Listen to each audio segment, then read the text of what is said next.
Hablemos ahora de los planes por su horizonte temporal. Planes a corto plazo, mediano plazo y a largo plazo. Los planes a corto plazo son lo que es un año o menos, los planes de mediano plazo entre 1 a 3 años y los planes a largo plazo pues son mayores a 3 años. Hay que tener en cuenta que los planes a lo más ahora se están haciendo a mediano plazo y toda vez que el dinamismo de la globalización, del mundo empresarial en la que estamos viviendo, hace pues que no podamos predecir tanto más allá de los 3 años, ¿no? Salvo pues que seamos empresas transnacionales, empresas corporativas, mundializadas, ¿no? En la que sí son necesarios hacer planes estratégicos pues a largo plazo. ¿Cuáles son las herramientas o elementos de la planeación? Vamos a escribirlas posteriormente. Primero, propósitos y misiones estratégicas. Luego, la visión, premisas, objetivos, metas, estrategias, reglas y políticas, procedimientos y programas con sus respectivos presupuestos, ¿no? Muy bien, de esa manera construimos nuestro plan de la organización. Empezamos entonces con los propósitos y misión estratégica. La misión viene a ser pues a qué nos vamos a dedicar nosotros para llegar a cumplir los objetivos, ¿no?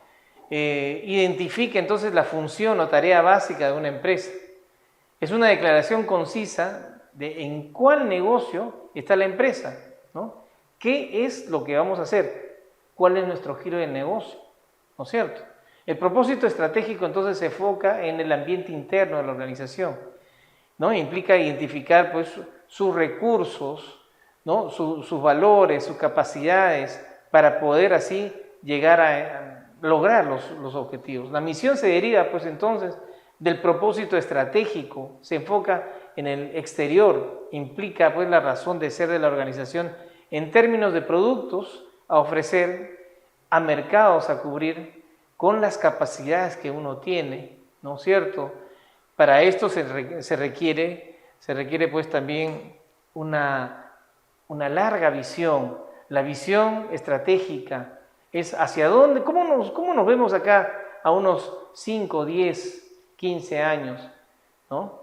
Ser líderes de nuestra región, de nuestra localidad, ser líderes del Perú, líderes en América Latina, ¿no? Tenemos que ahora ya traspasar las fronteras, ¿no? Entonces, ¿qué es lo que nuestro ideal nos lleva, ¿no? ¿Hasta dónde nos lleva? ¿Cuál es nuestra visión, ¿no? Para esto tenemos que conocer también nuestras premisas. Las premisas tienen que ver con el análisis FODA, ¿no? Y eso ya contribuyó nuestro querido amigo Michael Porter, ¿no? Indicando también las fuerzas de competitividad que hay, ¿no? Las fortalezas, las oportunidades, las debilidades y amenazas son las premisas más importantes que uno tiene que conocer para conducirse pues adecuadamente pues en las organizaciones y en el mercado existente, ¿no? Es indudable que el ambiente interno y el ambiente externo se confluyan de tal manera que debemos estar alertas ante las amenazas, aprovechar nuestras fortalezas, ¿no? Conocer muy bien las fortalezas y aprovechar las oportunidades. Ahora, ¿cuáles son los objetivos y metas? ¿Cuáles son los objetivos y metas de la planeación? Los objetivos son los fines que se dirigen las actividades organizacionales. Estas deben ser claras, precisas, deben ser enfáticas, ¿no? Tenemos que identificar claramente a dónde queremos llegar, ¿no? ¿Cuál es nuestro objetivo general? ¿Cuáles van a ser los objetivos específicos en las distintas áreas? Esto nos va a permitir alcanzar las metas, ¿no? Constituyendo pues el plan básico de la organización, ¿no es cierto? Entonces, las metas ya para continuar, ¿no? Las metas son generales, expresan deseos de la alta dirección, que busca satisfacer, son los fines a los que se quiere llegar, ¿no? Entonces vamos a ver el grado cuantitativo de alcanzar los objetivos de largo plazo.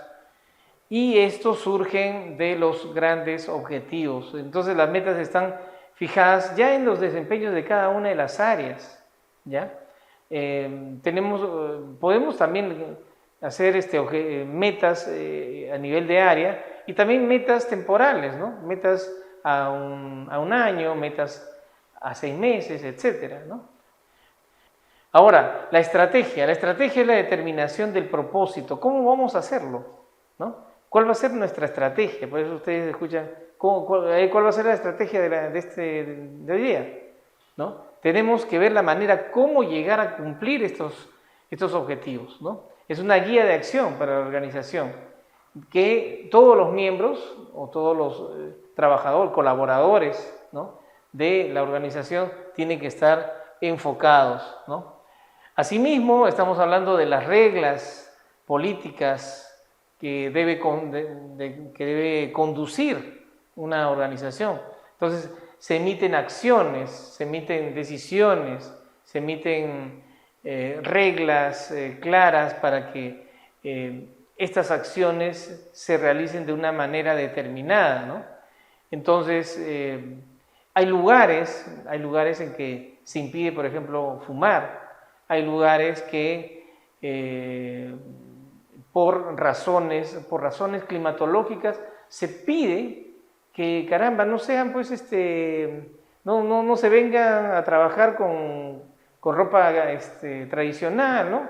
Pueden ir más deportivo, más elegante, depende de la naturaleza, ¿no? Estamos hablando, por ejemplo, las reglas en Brahma, por ejemplo, las reglas de Brahma son un poco más relajadas que las de Bacchus, ¿no? En Bacchus son más tradicionales. Ahora las políticas son enunciados o criterios generales que orientan pues el pensamiento durante la toma de decisión de la empresa. Viene a ser la esencia de las políticas, es la diferencia de cierto grado de discrecionalidad, ¿no?, para guiar las decisiones. O sea, ¿cuáles son las políticas principales? ¿Cuáles son las políticas primarias? Estas tienen que estar escritas. ¿Cuáles son las políticas económicas que debe seguir la empresa? ¿Cuál es la política de ventas? ¿Cuál es la política de créditos y cobranzas? La política salarial, ¿no? ¿Cuáles son las políticas de desempeño que debe construirse en el proceso de elaboración de un producto?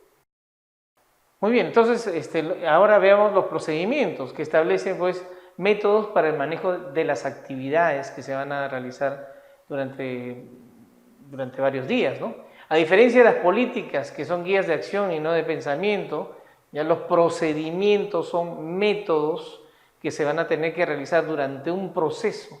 Hay procedimientos administrativos, hay procedimientos en producción, existen procedimientos también en el área de tesorería, en contabilidad. Entonces, todo esto tiene que definirse de una manera paulatina y cronológicamente establecida, ¿ya?, para que esto debe constituir pues unas prácticas normales en la organización. Preferible que estos procedimientos estén debidamente escritas y de pleno conocimiento de toda la organización, ¿sí? ¿Continuamos?